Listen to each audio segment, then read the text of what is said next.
and gentlemen, welcome to the Curbside Podcast. I'm your host, Jay Kirby, and welcome back to our new segment, our new series, you could call it.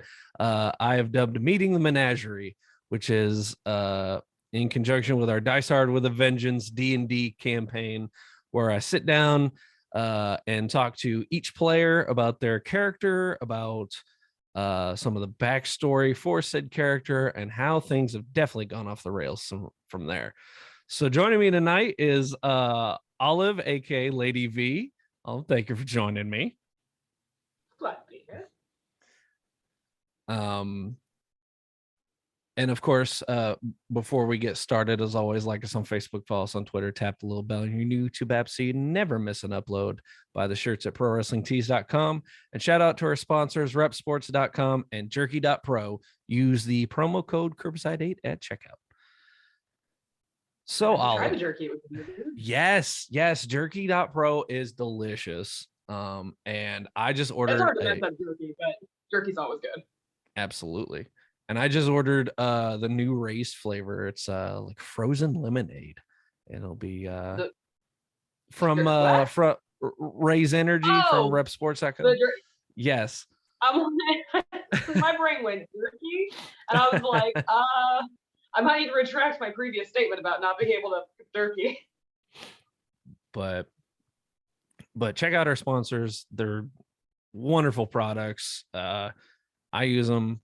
She's tried them and has given them the 2 thumbs up, so you won't be missing out. So I'll give a little bit of backstory for how Olive got brought into the campaign. Interesting enough, I don't want to say we were mid-campaign. We were only a couple months in with quote unquote with season 1, which is just turned into campaign 1. Originally we were trying to do multiple seasons for the same campaign. Yeah. And Tim and I both realized that we were a little light on players, and we were a little light on female representation as well. Because at the time we only had Nat, who, as wonderful as a player she was not very well versed in D&D. So we decided we needed someone new, someone fresh. And I knew that Olive here played in what are you in 2 other campaigns right now? Just one other one. Just one other one.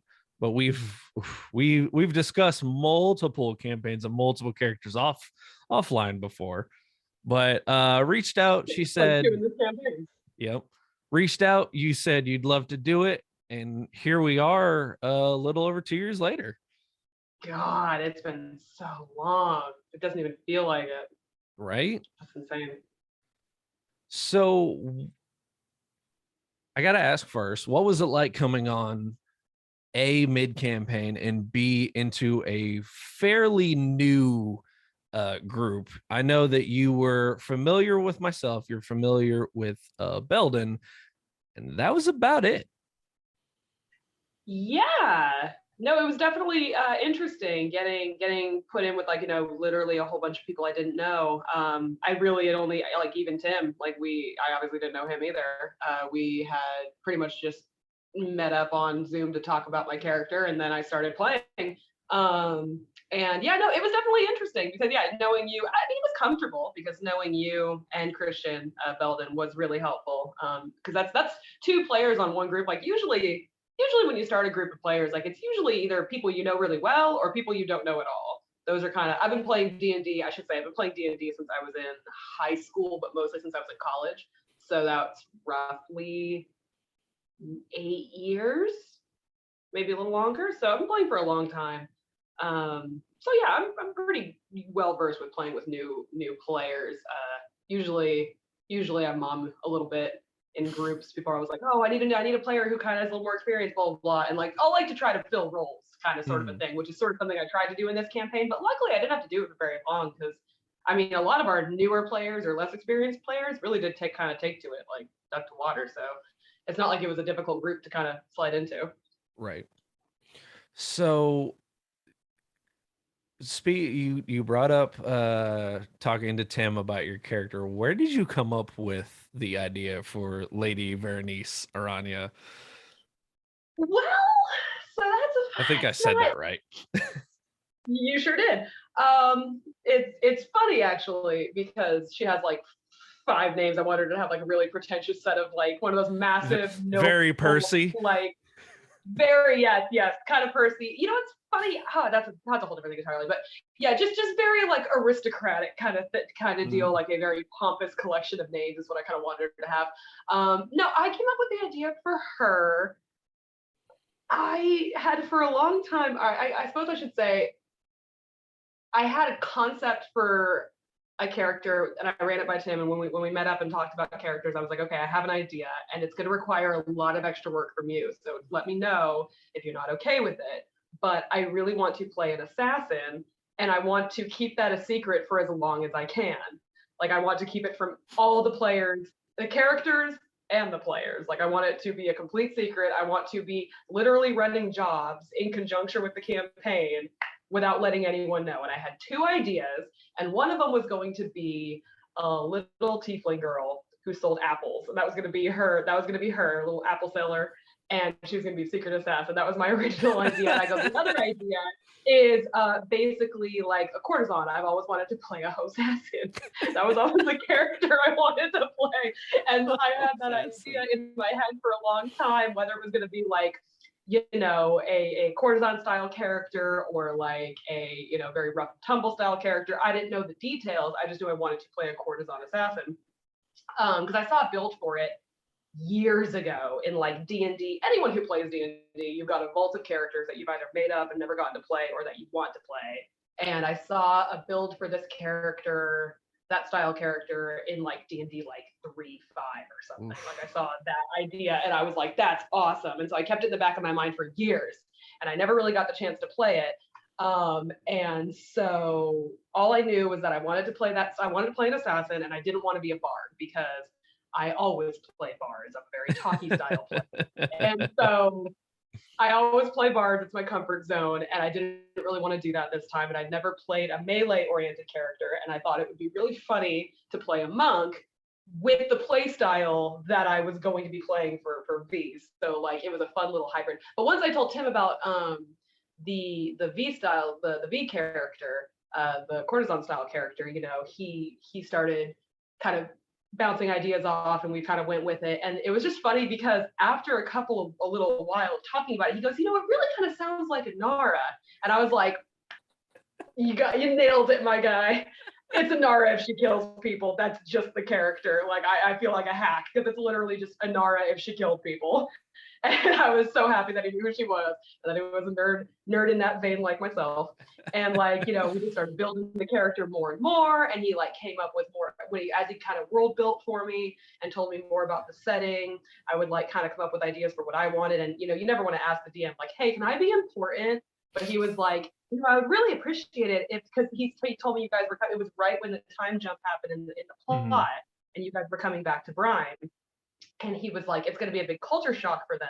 So having a character that's more like plugged in socially would be really cool for them, not only as like a guide, but also just to kind of drive home how different Brian is. And he was like, I would really kind of like it if like courtesans had like almost political positions in Brian. And I was like, I mean, sure, I could do that. Yeah, that'd be nice. Sure, whatever. I'd love to be important. And so next thing I knew, I had this character built up and, he was such a good sport about, a lot of the background behind the scenes stuff that it required to run V in the beginning. Cause, I was doing this whole campaign. I've been doing shady shit in the background. And because like I don't think I did anything shady on screen aside from maybe fight. I don't think I did anything shady. The first time I ever used poisons like in front of the group and the players and the characters was at the very end of that first little season arc with the Rakshas on that awesome episode. That was the first time when I snuck after Nat and then used the poisons on Regas was the first time I'd ever done anything outwardly shady on camera. So it was one of those situations where I was like, okay, now it's starting to, and of course the players knew I was shady as hell, but in game. Yeah. So what's funny is me and George Corrales, we had our theories of what your character was because unlike and it was kind of refreshing, especially at that particular point in the campaign. Everyone was very open and blatant about what their character and class were. Nat, Right. clearly a ranger. Taruk, clearly a barbarian. Mhm. Corrallos, Yeah. clearly a warlock. Torin, clearly a fighter. You were not. You had like a couple monk abilities, but at the same time, you had like this rogue ability that didn't match up with a monk. Like, okay, she's clearly multi-classing, but like what are these subclasses that she's pulling out of nowhere? It's like me and George I like wasn't theorized for like a good couple weeks. I um wasn't multi-classing until we hit level 3 because level 4 because we were level 6. No, we were level 6 when I came into the campaign, I think. And Roughly. I had taken all monk abilities, and then our first level up, I took my first rogue levels. So Hmm. I wasn't really multi-classing until a little while in. It was actually after we fought the big hill giant. That was the first Mhm. time I used my rogue abilities. And I mean, like, if Belden didn't recognize what a martial arts die was, like, it's a pretty dead giveaway when you're wearing no armor and you're punching things and you have a martial Right. arts die. Like when your fist is doing a d6, it's like, okay, you're a monk or a fighter. You're But definitely a like, monk. definitely a monk, yeah. I had never played any martial classes. I tried playing cleric once, but I pretty much had played rogues, bards, and I think one ranger, maybe. I played a gunslinger ranger in Pathfinder. So I had Mhm. never played a melee class before. So, like, being a monk, I did not realize the damage monks can do. Oh my god! Like, it took, like, I was like, when V, I had to readjust her character a little bit because I was like, oh no, I'm badass. I had to like kind readjust a of little bit. kind of giving the sneaky character a little too much spotlight.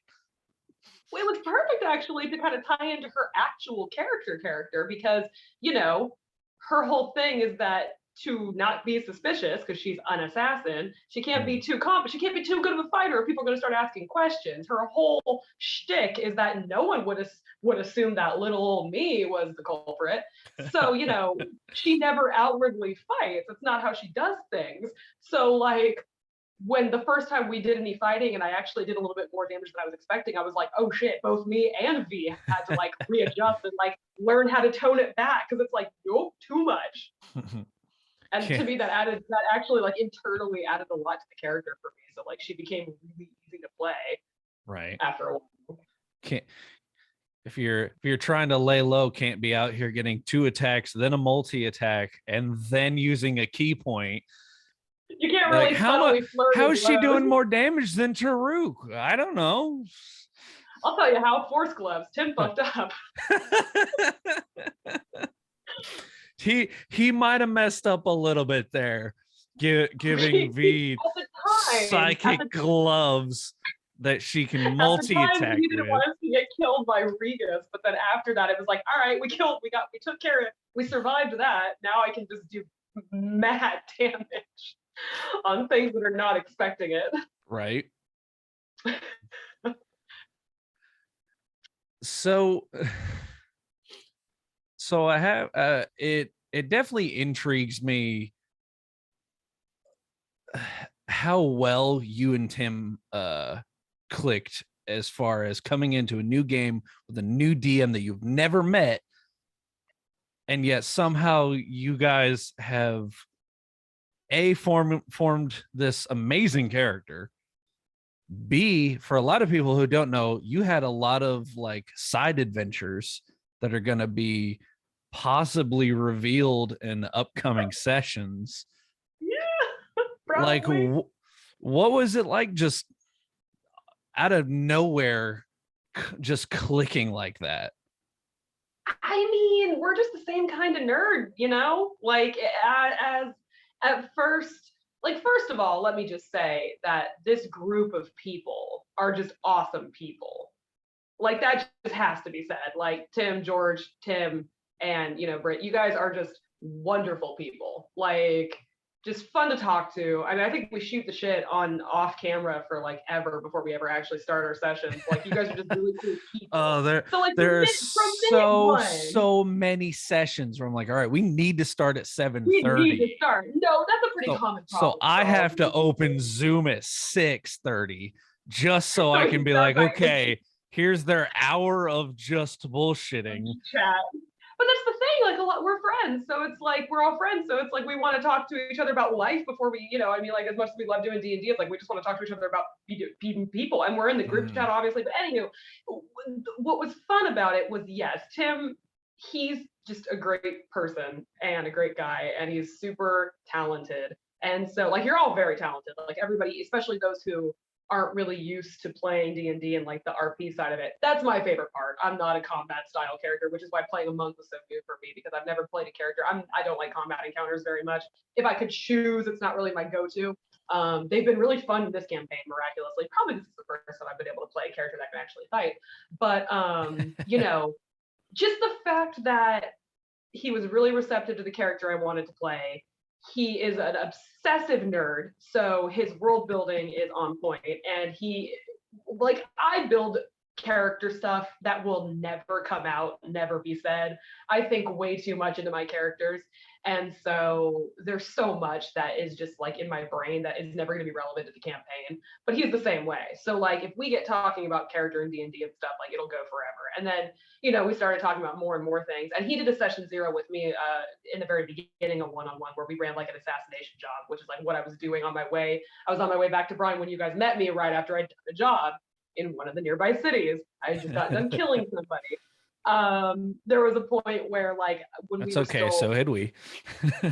when we were still in the group, I had to sneak off to go buy my poisons and stuff because I didn't want to just like put that on screen with the group just yet. So we would and there was a session where he was going to try his hand at throwing a combat encounter at me, and I charmed my way out of it. Instead of getting mugged, I took the guys out for a drink and then just ditched him at the bar. So like he was always very like ingenuous about things, but no, just everybody in the group in general clicks really well. And I think that Tim's a writer, I'm a writer, not a great one, but I'm a writer. So like for me, D&D really ties into my like writer brain, where I'm just kind of like, oh, I see character arcs, I see character development, I see tropes and traits and things that click really well. And D&D is so modular that there's nothing you're going to ever do in D&D that's wholly original. In fiction, really, nothing's original. And it shouldn't be. I don't think originality is the name of the game. It's really just about how do those themes, how do people's characterizations and characters fit into the theme of the game? How do they play together? And, honestly, I think I played really well with all of you. I mean, George was a little quiet at first, but that's the kind of character he's playing. Tim was always obviously very outgoing with the kind of character he's playing, so he was easy to RP with. Britt was always fun to RP with. Torin is the kind of character where you don't expect much out of him, and he's starting to rise to occasions. So now it's like he's really fun to RP with because he's going through a lot. So just clicking with the whole group was surprising, but not overwhelming. And then clicking with the DM specifically was just really awesome because having a good DM literally makes the campaign sometimes. Oh, absolutely. And his NPCs are amazing. And again, he was just really receptive about the kind of character I wanted to play and about shaping the world to work for shaping things like Philomena. She was already an established character, but when he said she was my boss, I was like, oh, okay, so we're probably pretty cool. And so me and her just kind of have this thing going, and it's great because all of his characters are really easy to click with because he just world builds so well. So it makes playing the game really easy. Yeah.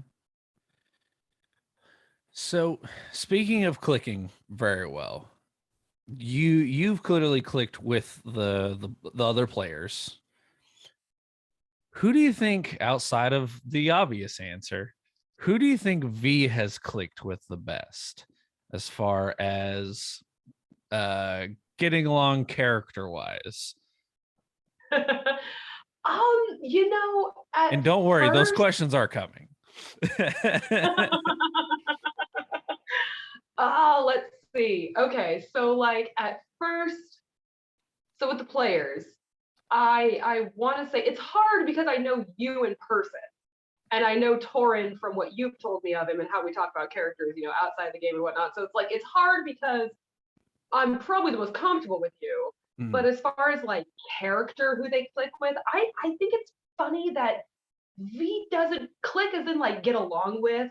Mhm. Of the player characters, none of them. Like V is not like you guys. And it's funny because I always make the joke that like you guys are good people that occasionally do bad things. V's a bad person that does good things.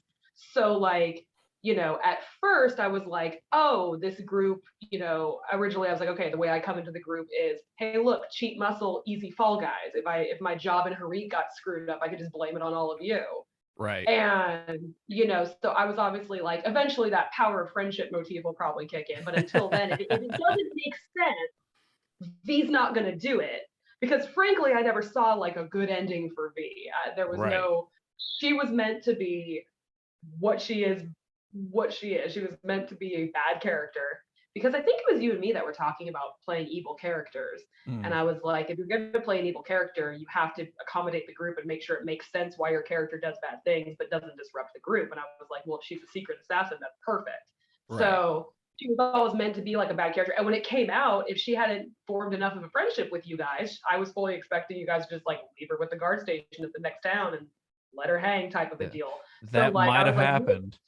well, it very well could have. Like, there's so many things that if it hadn't happened that way, that would have been the trajectory. But like, I think at first she clicked with Nat because of the whole, you know, Philomena had a connection with Nat, so V Mhm. kind of like was like, okay, Nat's good people. Like when Philomena had a thing for Nat, she was like, okay, are you trying to recruit her? Do you want her to be an assassin too? Is that what you're trying to do? So like V's motivation for a while was like, oh, Mina wants to recruit her into being an assassin. So like that was what V was thinking. So she was like being nice to Nat because she thought she might be like a coworker someday. Mhm. But then like eventually she was just like, oh no, you're just awesome. So like she got really close with Nat to some degree because kind of Nat called her out without knowing she called her out. So Mhm. V had to like kind of take a step back. So there was that. She like clicks with Taruk in a way because she loves fighting with him. Like Mhm. it's one of those things where she's like, I there's something like this guy makes me feel like a person, and that's great. And I don't know what it is about him, his irritatingness that I like, but he makes me feel good. So I like this one for some reason. And Torin is very like, she kind of wants you to just be like, she just wants to scoop you up and like fucking make you do things. Like just you go over there and you do good. That's all I want for you. And then Corrales, she's like mad older sister in Corrales. Oh Like I yeah. didn't want it to be that way, but like when Corrales originally, I think if I had to chalk it up to one character right now that she clicks the most with, it would probably be Corrales. Just because of the whole like let me kind of take you under my wing thing. At first she was like, oh, I can corrupt you and make you a bad person. Because he was like, I'm a bad New- person. And if other Newsflash, people make bad he might be a decisions, little bit too far as far as that corruption thing, but that's questions for someone else's interview. I love. I'm not gonna pick a favorite because that's cruel, and I love Right. you all. But like Corrales is one of my top favorites in the campaign. Just the way George plays him, and this like little brother style character that he plays, and like Oh he's yeah. somehow the emotional support guy for the entire group, and he's the young. Like it's so funny, Right. and he's just so great. I would think that V probably clicks the best with him because like she doesn't see herself in him, but she like sees who she kind of wants him to be type of a thing. And ever since Mhm. she's got back and we went to the underworld, and ever since she left and came back, she kind of has this like paranoia with Corrales, this like child paranoia where it's like she doesn't want him to get hurt. Right. And like she wants him to be safe and not hurt and whatever. And she wants to like take care of him, which is so weird for her. And there's reasons for that I can't really get into because of, like you said earlier, the one-on-ones. Like, it's Mhm. not really a secret, but like V had an NPC that Tim made an NPC to help me, so I wasn't running alone the whole time. And basically, like, there's a whole deal with him that kind of bleeds over a little bit. So for her, she's got a lot of older sister energy right now, Mhm. and it's kind of going towards Corrales unintentionally. So she probably clicks the best with him at the um moment. it makes me think, I want to say it was either a meme or a TikTok where it's like, I love you all equally. That's a lie. You're my favorite. Yeah, I love you Don't tell all. anyone you're my favorite. Don't tell the Yeah, others. definitely. Love you all equally, but Corrales is my favorite. It's so funny. But yeah, ever since, like, even with him in the beginning, I think when I was like the first one that caught him stealing that first time, and I was like, oh, V wants to make him into a little thief, because like, if other people, that was a huge thing for V in the beginning. If other people make bad decisions and be bad people, it makes it okay that she's a bad person. So for her, it's like she doesn't really like get the difference between a good and a bad person, but she knows there's a difference because morality's Right. not her thing. So like, yeah, and it's not because she, she's just a sociopath. She's a genuine sociopath. This character. Sadly, you're not wrong. So, speaking of, as we've dubbed it in the group chat and in our personal conversations, V not being a people. Here's the question you've been waiting for all night. Where in the hell did V and Hector / Mitigas start? That is a question. So, What? Be honest. Was it before or after he had skin? we always make this joke. We always make this joke Of course that it's we like, do. hey, it was before. No, okay. So that was interesting because kind of tying into that, like that. Oh God, it's so, I don't even know where to start with this. Okay, so the thematics of our campaign is very interesting because the player characters and the NPCs from the jump have all just incidentally tied together really well, right? Like all of our personal conflicts tie together really well at the end of the day. It's super interesting.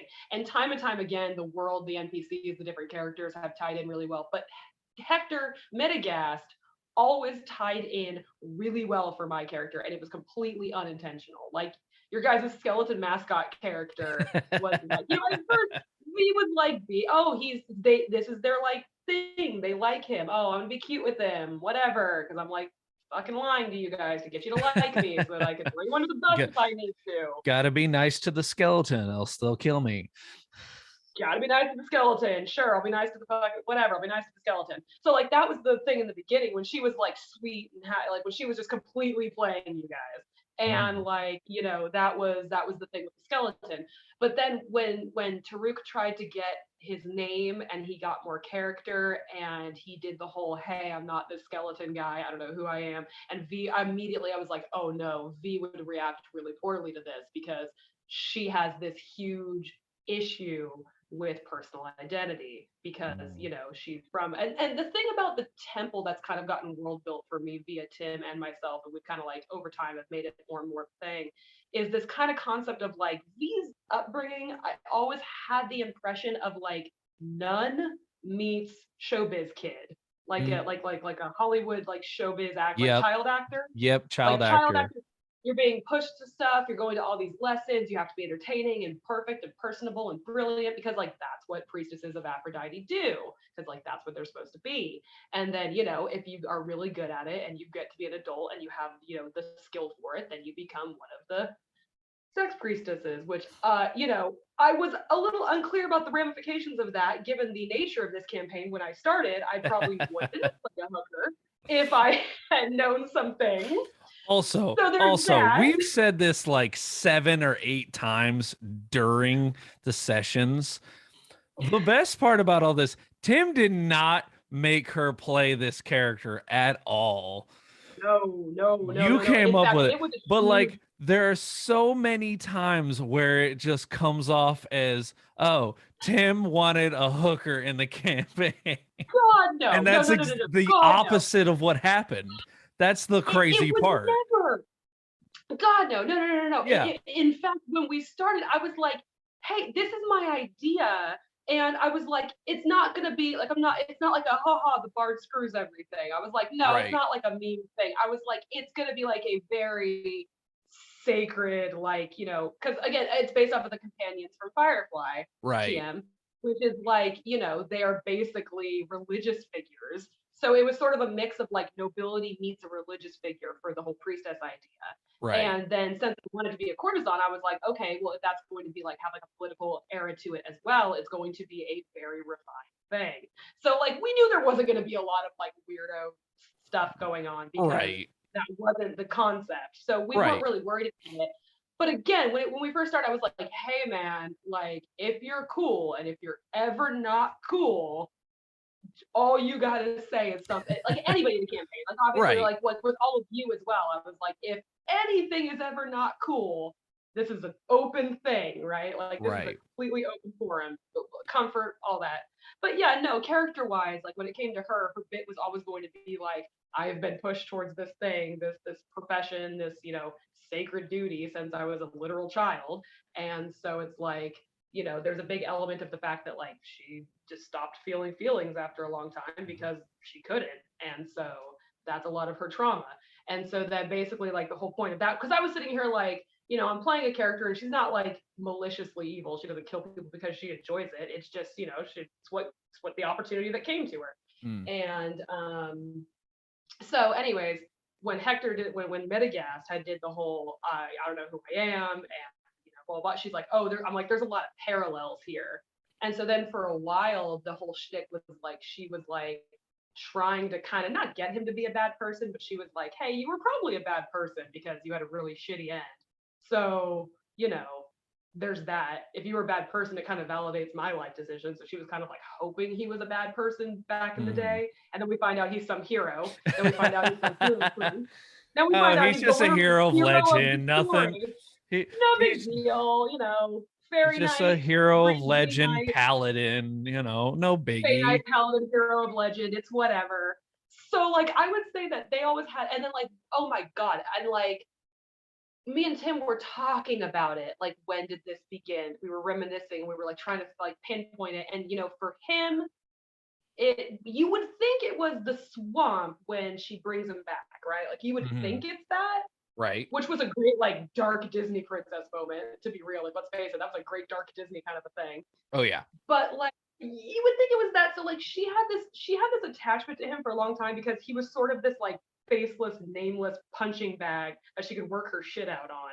Mhm. And then also when he was a skeleton, she didn't have to worry about him like turning her into the police if he found out she was an assassin. So there was like Right. no consequences being somebody around him. So for the first time ever, she gets to figure out that there's like some software running in the background. While she's doing all the manipulating and the lying, she doesn't think she has a person to be. But then behind it all, there is somebody. And it's only coming out when she's interacting with this guy. And then when she interacts with the party, they're like really reinforcing all of her things. And she's like feeling guiltier and guiltier because like she knows she's lying to you guys. But then she stops lying and you guys still like her. And she's like, oh, this is weird. So her whole shtick is changing. Her whole thing is changing. So eventually she gets into like protection mode. And then for some reason she just brings him back and she's like, sure, the party would have been mad at me if I didn't bring him back to life. So I totally did that because I knew I could do that, I guess. So then she brings him back. But I think when we were talking about it, where it really started to get romantic Mm. was when she saved him from the city, and then they had that not fight, but that moment when we were fleeing. And it's that one Mhm. episode that I can never find because I don't think it's actually uploaded, but it's the first one when we were fleeing Brian, and I was Mhm. already on the ship with him, and you guys were on your ship, and we were on our ship, Right. and we had that little tiff because there've been all kinds of cutesy things before. There was bringing him back in the swamp. There was him singing the Elvish song. There was me taking his sword away because he's a skeleton with 17 hit points. He's going to get hit in the front of the group. If we don't stop him from fighting in the front lines, he's going to die. So that was player me, and that was also character me. Like, hey, you have 17 hit points. You're a regular skeleton now. So like all those little things avalanched. And then we were like talking about it, and Tim had asked me a question. I was like, no, yeah, I kind of dig this like weird quasi romantic friendship thing they have going on. And he's like, okay, well, is that a thing? I was like, I kind of think it is. And then after a little while, we were like, yeah, no, this is kind of obviously a thing. So like Yeah. for me personally, I would say it's probably on the ship when and then she immediately left the next session, which was really funny. Yep. But when it wound up working really well narratively for like all characters. Oh yeah. So with that little spot in the timeline where V leaves on the ship, goes on her side adventure, then comes back, what was it like? Because I got to ask him, what was it like with Joe coming in the campaign and Oh V yeah, that was great. interacting with Owen? What was really, really funny about that is that Owen obviously knew V, if reputation alone. Mm-hmm. And, V comes back and she's been through the ringer. Like, I can't really say too much, but, V had been through uh, some shit. And, She like, part of she it was goes through enough to get her own spin-off series. I just don't have the technology to recover those Zoom calls. so the thing is, like, there's the element of, so what I can say is that because I've kind of said it on screen. I already kind of told the group what happened when we had our blowout session, when we were all fighting with each other, when Troy was yelling at all, or when we were yelling at each other. Oh, that was such a good part. Such a good episode.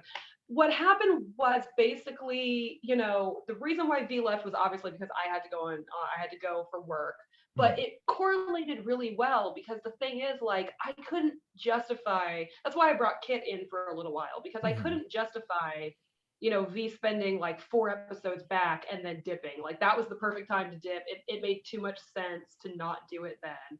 So I was like, I'll play a temp character for a few sessions, and V can go do her thing. So basically, what happened was, we saw the assassin attack V during the siege, and that was like, oh, okay, what's going on? So it turns out, like, there, what was going on, and I didn't learn this for another, like, we had like 4 or 5 one-on-ones, and I didn't really learn this until like the fourth, was that it's like a competition at this point. Like, I have to survive and get to the root of the problem to kind of like win a position so that I can be an actual, like, a real assassin, like a real boy.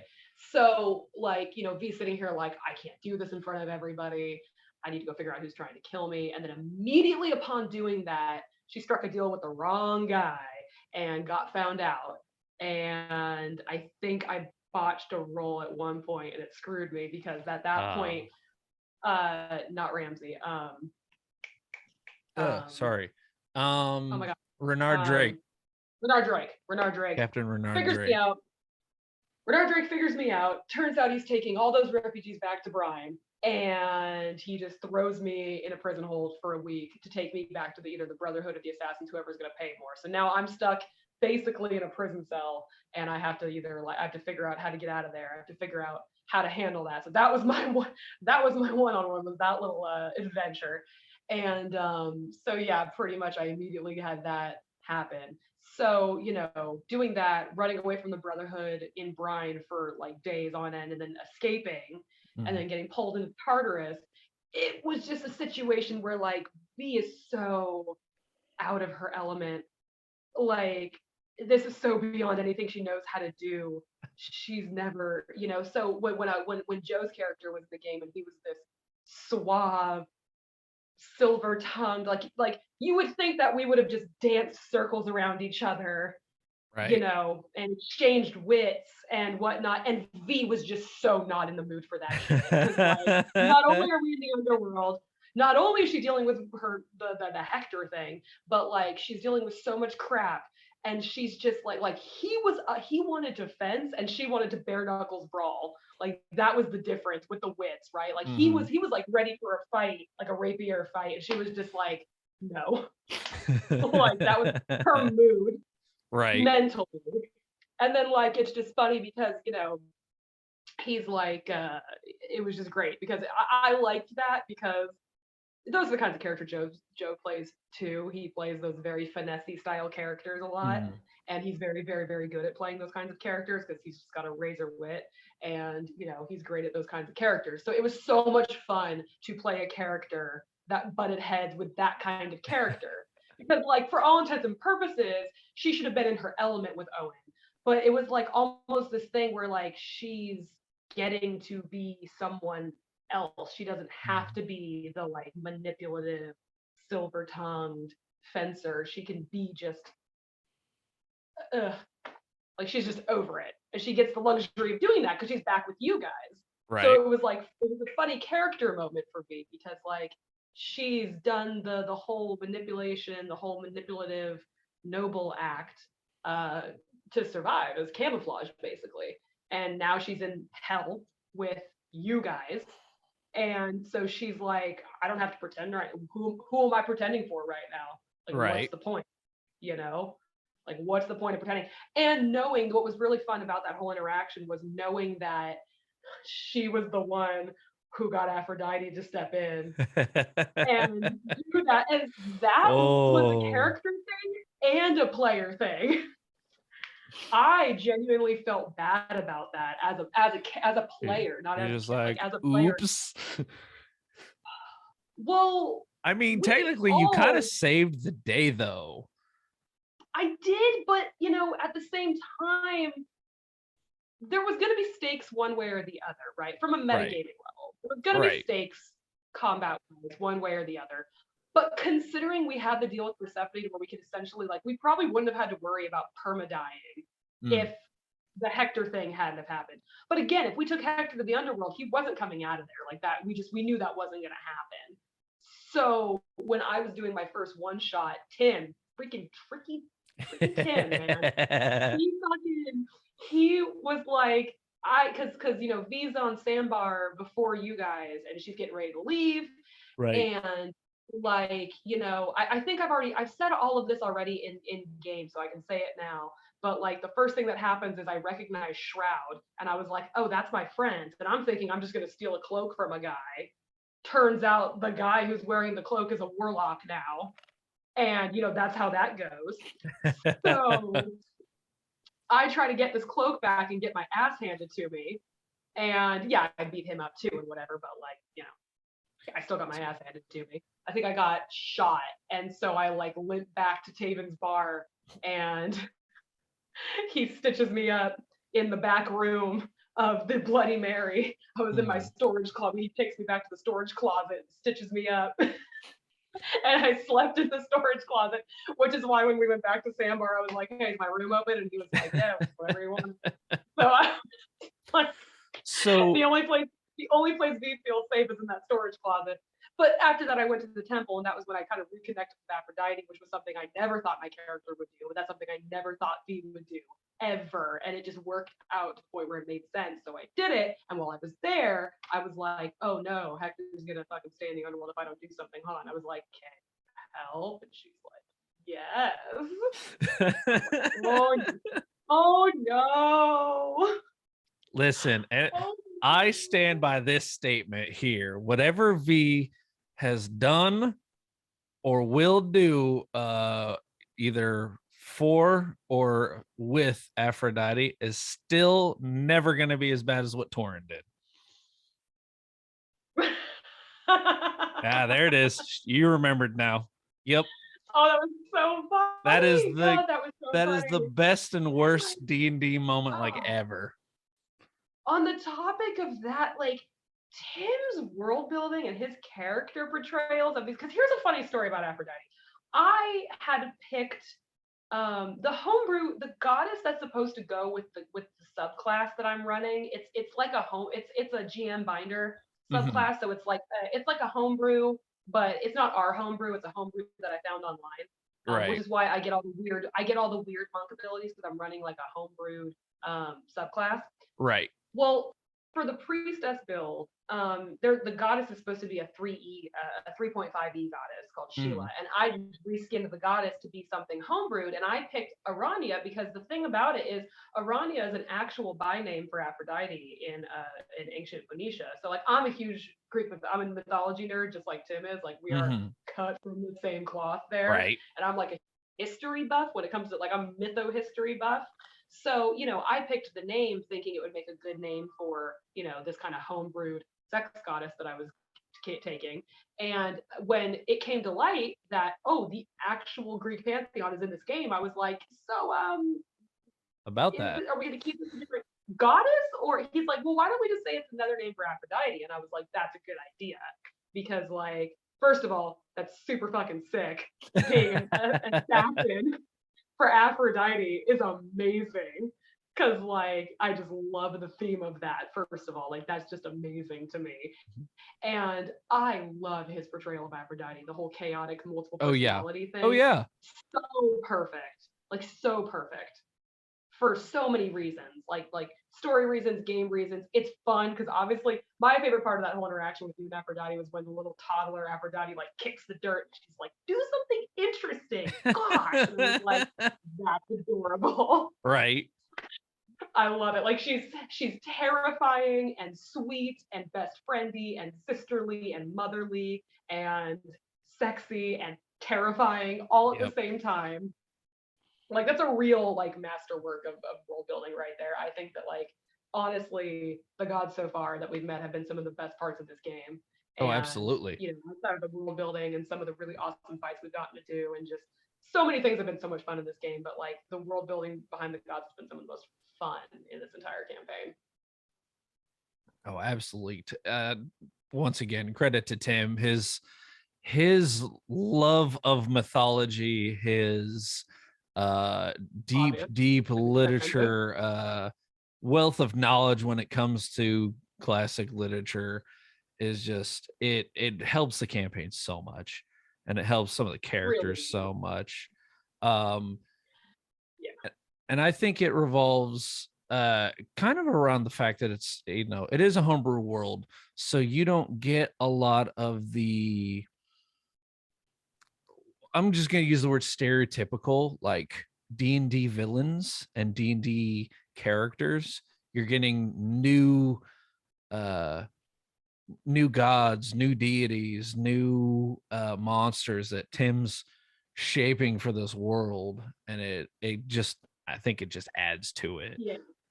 It does, and I appreciate that too because like I've been playing for a really long time. So like while I'm nowhere near the wealth of information that my freaking husband has, but like I have played a lot. So you know when we fight certain things, there's times where I don't know what the hell's going on because I don't know everything about D&D. But the things I do Right. know, sometimes like you never take anything at face value in this campaign because like you know he'll restat things or he'll kind of like he'll nerf at things every now and again. He'll make certain things more difficult. He'll change things on certain things, which is really appreciated because, like, you know, for the people who haven't played a lot, they don't know. And for the people who Hmm. have played a lot, it really helps cut back on that metagaming. Right. Because, like, not metagaming, I feel like there's no excuse, no matter how experienced you are or inexperienced you are, like, whether, like, being more experienced almost makes it easier to metagame. Like, it's harder to not metagame the more experienced you are. Oh yeah, But, like, absolutely. it's just one of those things where like changing up the reskinning stuff and changing stuff does make it a lot easier to kind of like as a frequent player to like kind of get immersed in the campaign. Like the more homebrew the better, I think, when you're at a certain point because you kind of, you know, as much fun as you can have with the very stock standard D&D setups because like they're always fun with different people, but Mhm. like it is fun to have a world that's a little less predictable when it Right. comes to like just doing random D&D stuff. Right. So we discussed kind of what your idea was for the character, and clearly how much changed from Oh there. god, yeah.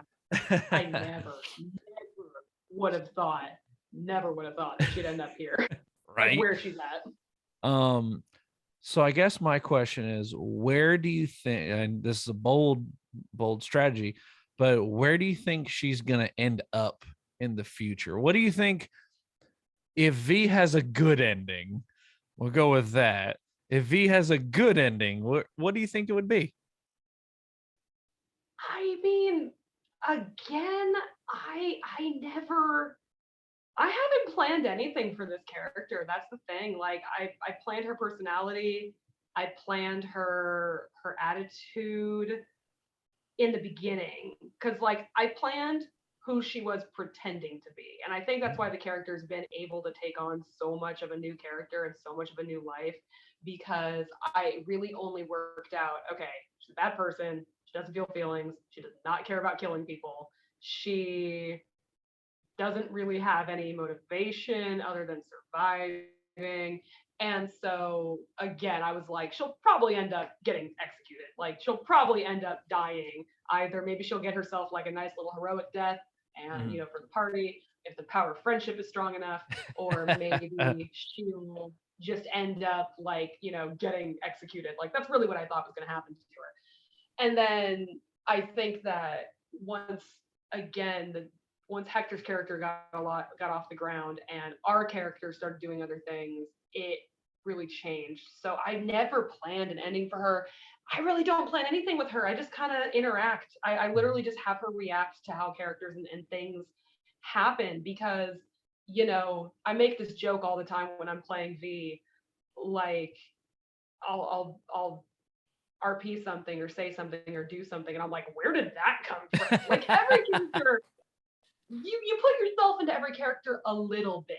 Like obviously you have to, otherwise there's nothing to relate to. But like as far as like the beats of her character, the traumas she has, I always say whenever I'm playing her, I'm like, whose issues are these? Because they're not mine. Like, these aren't my issues.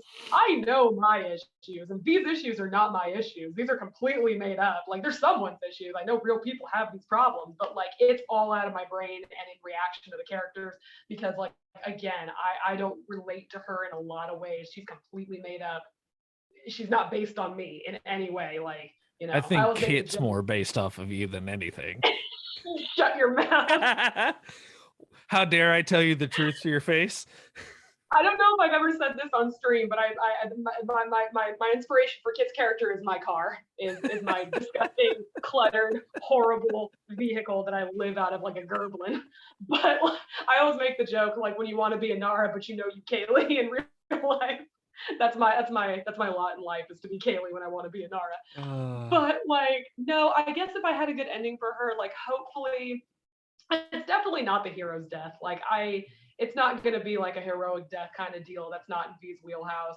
Maybe she'd die for one of you guys, but I don't see that being likely. I don't see her being in that position because she's strong, but she's not the tank in any way. Like she's not that character. So I don't know. Who knows? Maybe if we save the world, like I really don't see, her and Hector tying the knot and riding off into the sunset. I really don't see that because his character is such a tragic mess. So it's like, who knows? Maybe they go back to Brine and she opens up her own whorehouse. I don't know. Like, I highly doubt that's the case. I really don't see them playing house in Brine. I really don't see. And that's the thing too. Like, V's really cool with all of you, but she's still not a good person. Like, she's not going to stop killing people. Like, she's not going to stop being an assassin. Like, it's one of those things where I'm waiting for the shit to kind of hit the fan because, like, sure, you guys all found out in that amazing episode where we were all yelling at each other. Everybody found out about it, and you guys have all been super cool about it. But like, I'm wondering if anyone in the group, if any characters in the group have this idea of like, well, now that she's been found out and she's getting better, she's going to stop and be a good person. Like, I don't know if anyone has I wonder who in the party could think of such a thing. Like, it wouldn't be the giant good boy lizard, would it? Like, is this sort of like, wait, V, you're still going to do this? Yeah, it's my job. Like, did you think I was gonna not? Because that's not the case. But like, who knows where we're gonna go there? Like, I genuinely don't know. But yeah, like I consistently make the joke that like whenever I play her, I'm like, whose issues are these? They're not mine. I don't know where her deal is coming from because I don't relate to it. But there's definitely a lot of character here and a lot of, so who knows? I have no clue where she's gonna go. I'm really just playing it by ear. I'm playing her. And that's another huge tribute to how much life the players have put into this campaign, like our group, like how good our group is as a group, like to play with, and how good Tim is at both creating plots for the characters and creating a world. Because when Brine fell and, everything that is this character, I was kind of impressed with both the game and kind of myself because playing this character couldn't just be pretty girl in a dress that punches things. If her whole personality was like what she wore and where she, being prissy and like that, if that was her whole character, she would have completely just not been a character after Brine fell because we lost the light, she lost all of her things, she lost her job, she's not an assassin anymore because the assassins were trying to kill her, she lost the light. So everything that was this character went away and she still felt like the character I was playing. So I was like, oh wow, this is a real character because she just lost everything that makes her this character physically, but she still feels like the character I'm playing. So I was really impressed with that. And ever since then, she's just kind of morphed into whatever. Right. So with that, because I got to ask Tim, I don't know if I got to ask Joe. I think I brought it up briefly, but I really got to ask Tim. When campaign 2 happens and we move on from, our little menagerie, what is a class, what is a character that you've always been interested in playing? What might come to the forefront for campaign 2? So the fun thing about it is that I think me and Joe are already talking, and it's probably one of the first times we're ever going to play a couple Mhm. because we've played, I want to say, four or so campaigns with each other. Three of them were really five. Three of them were really short. Mhm. Two of them were really short. One he DM'd. Another one was again a very short one that we played with Christian actually, Mm. and then the campaign that he's running for me right now. So I've never really mentioned it on in game or anything, but my other character, which is really funny to heel turn between V and he is literally just a Nara if she killed people. And then my other character is an artificer named Elenade Everett. And she, at first, I pitched her as if Dean Winchester and Geralt of Rivia had a daughter.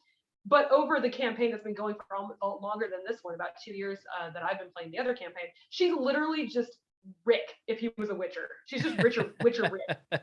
Like I hate to say this, but she is literally just Rick Sanchez if he was Geralt of Rivia. And so Joe DMs that campaign. And so it's really fun to heel turn between V and then this Winchester esque monster hunter scientist that I play. Who's so not girly, so tough and rumble, and then playing V, who's all prim and proper. But I think like me and Joe, as much as I've loved having him as a DM because obviously he's my husband and he plays an NPC. I have a NPC love interest in that game. As fun as that is, we've never played as a couple. So what we're probably gonna do is we want to run. I had this idea for a character who is basically like Evie from The Mummy, Mhm. if she was a very posh, very jaded uh, professor.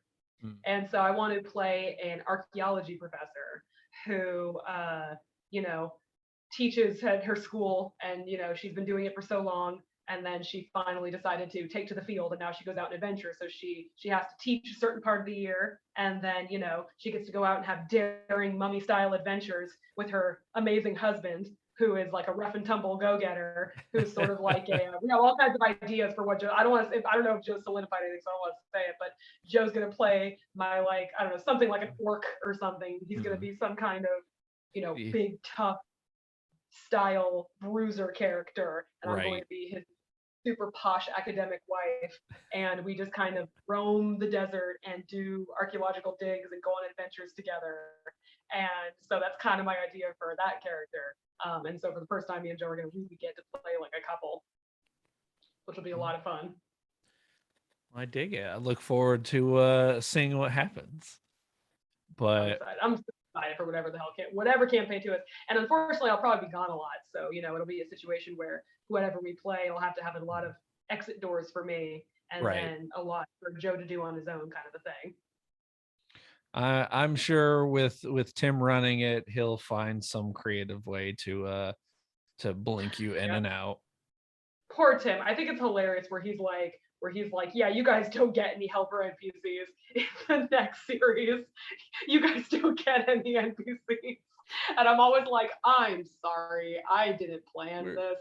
This we're was sorry not. we adopted so many of them. I'm sorry you made an amazing, fun to interact with, super literarily paralleling character Right? to several of our characters. Like him uncling Corrallos is so great. Him mentoring you is great. His Mm-hmm. like just the way he interacts with the whole party is wonderful. So it's just this really fun setup where I'm like, I know you didn't want this character to kind of steal the show, but Right. he's kind of awesome. Before we took our hiatus, I was loving the because he was really starting to embrace the Metagas character. I was loving the Thunder Buddies of Yeah. Taruk, Torin and Hector just I being bros. just being bros. I feel like So, a lot of the weirdness is worked out. You know what I mean? yeah. Like the normal. He's a, and me and Tim were talking about it, and I don't know how much he wants to work out in character and whatnot, but like me and him had this epiphany moment where we were just talking shop about the campaign and the characters and blah blah blah, and we really stumbled across why he works so well with the party. You know what I mean? It's not like that. Well, it's the power of friendship, of course. It's like it works so well because Because we we've got actually family. like him. You don't need friendship when you got family. When you got But like, family. no, it's not even that. It's the fact that like our group, right? Us as a group, we just like having him around. Yeah. We just genuinely like him. And it's not something he's ever experienced. And it's very funny because like that's him and V are in the same boat on that. It's like V and him connect with that again because it's sort of like people who just want you around. And at first V's like, well, of course they want me around. I'm lying to them. And then she stopped lying to you guys and she's like, oh, they still want me around. This is weird. So it's like there's all this development of just being wanted by people who care about you. And so the like Thunder Buddies element is great because it's like it's super coming out and it's like getting super obvious that there's like a bromance there now. Like he's super cool with you guys and just the characters are so much fun to watch them do stuff. Oh yeah. So much fun. But Olive, thank you for sitting down with me. Thank you for discussing V. I greatly appreciate it. Looking forward to coming back hopefully here shortly so we can get back to playing D&D. D&D. But thank you for sitting down with me. Thank you for joining me. Ladies and gentlemen, thank you for watching. Thank you for listening. We greatly appreciate it. As always, like us on Facebook, follow us on Twitter, and tap the little bell in your YouTube app so you never miss an upload. Buy the shirts at prowrestlingtees.com. And we will see you guys next time.